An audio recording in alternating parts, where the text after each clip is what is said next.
Bonsoir Edoui. Bonsoir à toutes et tous. Merci d'être parmi nous sur le plateau de Backseat. De quoi veux-tu nous parler ce soir? Je veux vous parler depuis Gaza.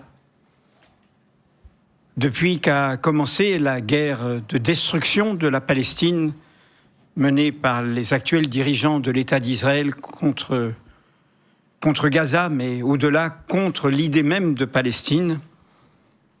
Dans nos médias, les principaux médias en France, nous n'entendons pas les principaux concernés, les premiers concernés. La Palestine, les Palestiniens, les Palestiniennes.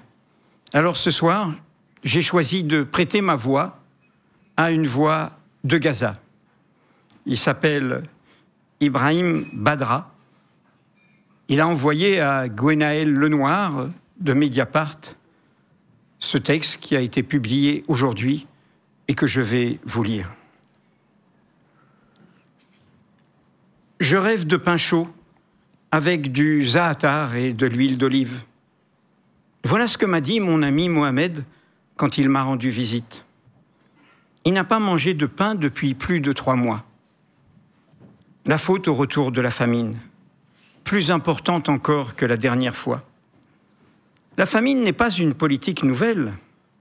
C'est une politique ignoble menée par les forces d'occupation israéliennes depuis longtemps. Elle date même d'avant la guerre. Mais nous avions l'habitude de faire des réserves, de tenir le plus longtemps possible et de s'entraider. Là, avec la fermeture des points de passage vers Gaza, nous ne pouvons plus tenir. Il n'y a plus de nourriture dans les magasins, même plus de farine. Et quand nous en trouvons, elle est hors de prix. Personne ne peut se le permettre. Avant la guerre, la farine coûtait 50 shekels, environ 14 $. Depuis, le prix est 18 fois plus élevé, à 2300 shekels, 635 $. De nouveaux types de pain sont apparus. Du pain de pâte, du pain de lentilles, du pain de haricots, du pain de nourriture pour animaux. Le goût est atroce et c'est dur à avaler. Mais nous n'avons pas le choix. Nous devons les manger pour éviter de mourir de faim. Aujourd'hui, de nombreuses familles dépendent de ces pains-là. D'autres ne peuvent même pas trouver les ingrédients pour les fabriquer. À Gaza, beaucoup de familles survivent avec un petit repas par jour. Beaucoup d'enfants vont se coucher en ayant faim. La faim n'est pas seulement un sentiment. C'est une condition permanente qui domine nos corps et nos esprits, qui nous vole notre énergie, nos rêves et nos droits fondamentaux d'être humain. Et tout cela se déroule sous les yeux d'un monde qui ne fait que regarder, faire des promesses creuses et émettre des condamnations superficielles. Malgré tout, nous tentons d'être résilients. Nous cherchons l'espoir dans des petits détails. Un morceau de pain, une gorgée d'eau propre, le rire d'un enfant qui oublie momentanément la faim. Ce n'est pas parce que nous sommes habitués à la douleur que nous y parvenons.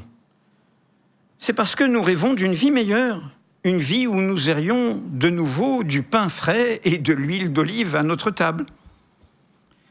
Les organisations internationales telles que l'UNRWA, l'UNICEF et le Programme alimentaire mondial font ce qu'elles peuvent, mais avec des ressources limitées, les refus d'approvisionnement et les frontières fermées.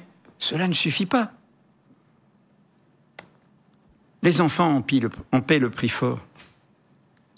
Leur santé se détériore rapidement en raison du manque de nourriture et d'eau potable. Certains meurent de faim ou de malnutrition sévère. Ils étaient sévèrement amaigris, presque squelettiques, avec la peau très pâle et les yeux exorbités. Des âmes d'innocents qui auraient dû vivre, rêver et grandir, si seulement on avait pu leur donner une miche de pain par jour. Lorsque j'ai travaillé dans les camps de déplacés, nous allions voir les enfants.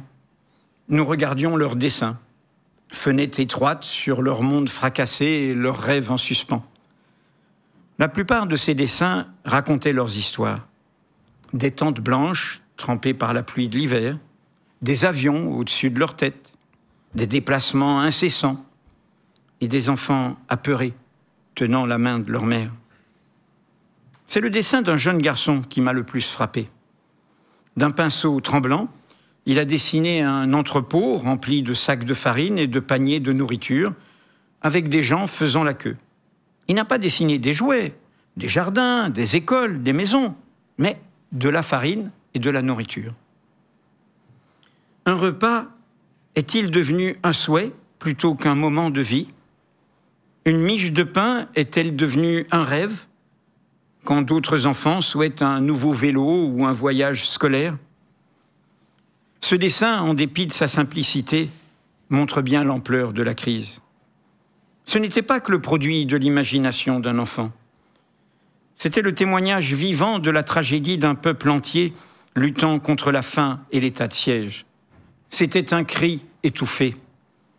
La faim a tout volé, même les rêves des enfants. Le monde est silencieux. La famine n'est pas une catastrophe naturelle.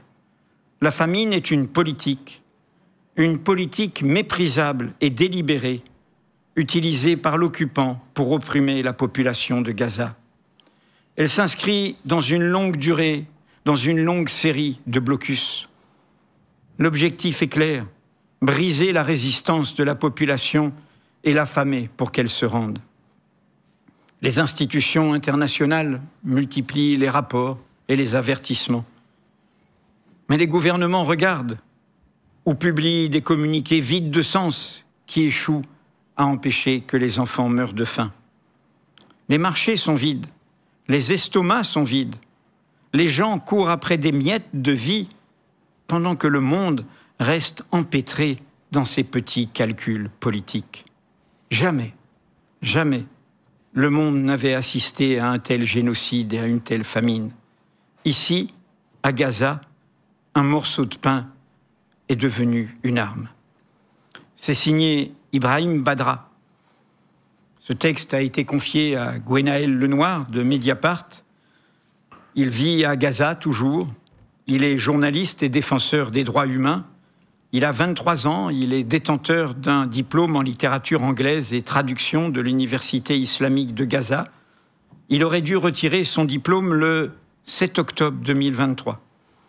Il est né dans une famille originaire de Jaffa, réfugiée de 1948, la Nakba, installée dans le quartier de Sabra, non loin de la vieille ville de Gaza. Lui-même, à son jeune âge, a déjà connu 7 guerres, avant celle déclenchée en octobre 2023. Il y a survécu, comme il survit pour l'instant, au génocide. Ibrahim affiche des intérêts pour la traduction, la littérature, les textes politiques, l'éducation. Et son travail, depuis 1 an et demi, consiste à documenter la réalité des Gazaouis, plaider pour les droits humains et porter la voix des Palestiniennes.